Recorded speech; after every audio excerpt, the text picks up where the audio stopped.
What is Bitcoin and how does it work? What is Bitcoin? Bitcoin is a decentralized digital currency that you can buy, sell, and exchange directly without an intermediary like bank. Bitcoin's creator, Satoshi Nakamoto, originally described the need for an electronic payment system based on cryptographic proof and seed of trust. Every Bitcoin transaction that's ever been made exists on a public ledger accessible to everyone, making transactions hard to receive and difficult to fake. That's by design.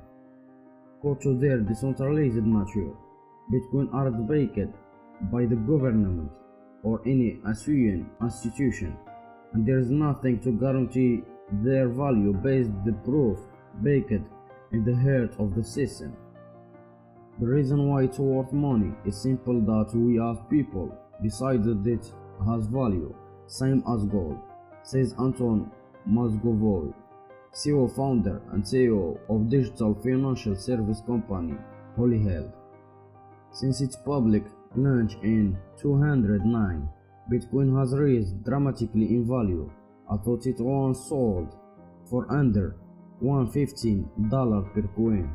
As of June 8, one Bitcoin equal around $13,000 because its supply is limited to 21 million coins. Many expect its price to only keep rising as time goes on, especially as more large institutional investors begin treating it as a sort of a digital gold to hedge against market volatility and inflation. Currently, there are more than 19 million coins in circulation. How does Bitcoin work? Bitcoin is built on a distributed digital record called a blockchain. As the name implies, blockchain is a linked body of data made up of units called block containing information about each transaction, including data on time, total value, buyer and seller, and a unique identifying code for each exchange. And trying are strung together in chronological order, creating a digital chain of blocks. Once a block is added to the blockchain, it becomes accessible to anyone who wishes to view it, acting as a public ledger of cryptocurrency transactions, says Stacey Harris, consulting for Pelicoin, a network of cryptocurrency (ATMs). Blockchain is decentralized, which means it's not controlled by any one organization. It's like a Google Doc that anyone can work on, says Bachi Okoro, CEO and co-founder of Africa cryptocurrency exchange Quidax. Nobody owns it, but anyone who has a link can contribute to it, and as the different people update it, your copy also gets updated. While the idea that anyone can edit the blockchain may sound risky, it's actually what makes Bitcoin trustworthy and secure. For a transaction block to be added to the Bitcoin blockchain, it must be verified by the majority of all Bitcoin holders, and the unique codes used to recognize users, wallets, and transactions must conform to the right encryption pattern. These codes are long, random numbers, making them incredibly difficult to produce fraudulently. The level of statistical randomness in blockchain verification codes, which are needed for every transaction, greatly reduce the risk anyone can make fraudulent Bitcoin transaction. How does Bitcoin mining work? Bitcoin mining is the process of adding new transactions to the Bitcoin blockchain. It's a taught job. People who choose to mine Bitcoin use proof of work, deploying computers in a race to solve mathematical puzzles that verify transactions. The entice miners to keep racing to solve the puzzles and support the overlay system. The Bitcoin code rewards miners with 6.25 Bitcoin for each new block.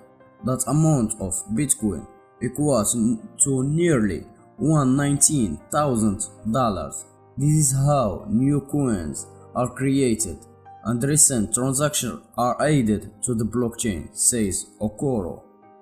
It was possible for the average person to mine Bitcoin in the early days, but that's no longer the case.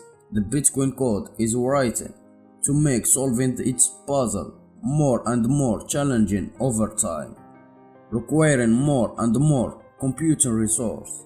Today, Bitcoin mining requires powerful computers and access to massive amounts of cheap electricity to be successful.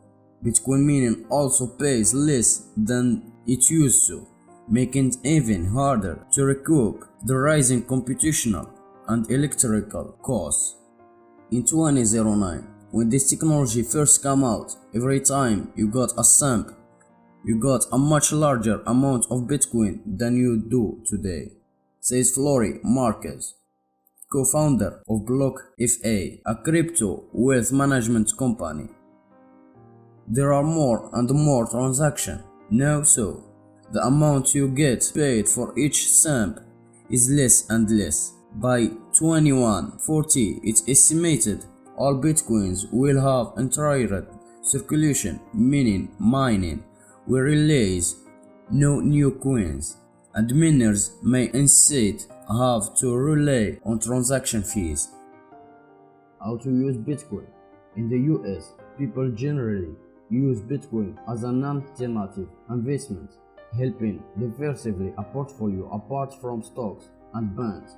You can also use Bitcoin to make purchases, but there are some vendors that accept the original crypto.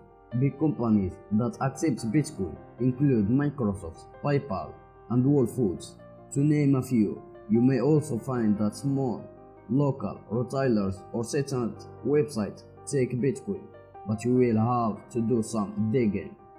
You can also use a service that allows you to connect a debit card to your crypto account, meaning you can use Bitcoin the same way you would use a credit card. This also generally involves a financial provider instantly converting your Bitcoin into dollars.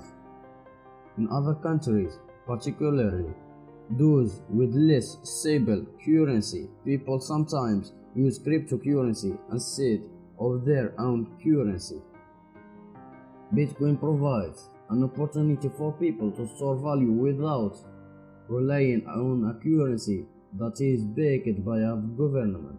It gives people an option to hedge for a worst case scenario. You are already seeing people in countries like Venezuela, Argentina, and Zimbabwe, countries heavily in debt, where Bitcoin is getting tremendous traction. When you use Bitcoin as a currency, not an investment, in the US, you do have to be aware for certain tax implications.